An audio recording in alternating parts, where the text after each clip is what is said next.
We've been obsessing about the fall.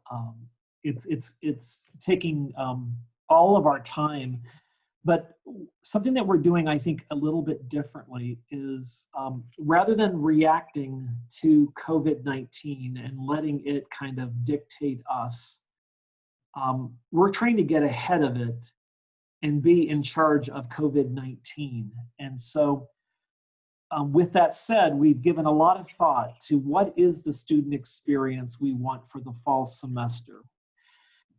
And we think of it in terms of there's three big variables. One is, and each of these levels or each of these variables have dials. You can dial them up, you can dial them down. One is the modality. How much online instruction are we going to have?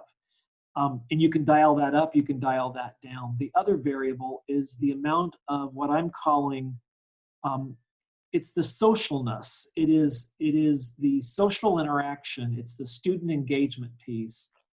And we're trying to, and we can dial that up or we can dial that down.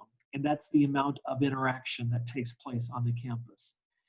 And then depending on how you dial both of those levers, you get a level of risk around health. So the more you dial up the online, the less, and you dial down the student engagement, you're going to mitigate risk, and you will have not as much risk for there to be an outbreak. But on the hand, so we're trying to juggle those two variables because that will give us this risk tolerance that I think we have and what we're trying to create for our students. The way that we're kind of dialing it up is that if you have a little bit more online, we believe we can have a little bit more of the student engagement piece. If we have more face-to-face instruction, then I think we have to dial down the student interaction piece.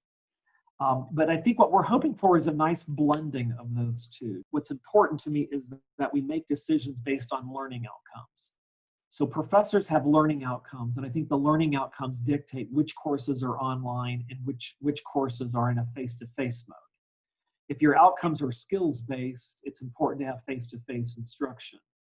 If your learning outcomes are more cognitive-based, understanding, recall, evaluation, then you can do that more in an online environment. The residential life piece is going to be challenging, because that's where there's a lot of risk in residential living. It's a lot of people in close proximity. And so we're trying to figure out how do you have a community in a residence hall, and there's models around cohorting students on floors where you have a responsibility for the health of your floor mates. And so you really practice, there's more of a commitment and an obligation and a responsibility to practicing the good public health code to make sure that you protect those who live in your community. So I think the other good thing coming out of this is going to be, America is very much an individualistic community. But I do believe there is, because of the pandemic and where we're going, I think there will be an appreciation for a responsibility to a group of individuals to protect each other.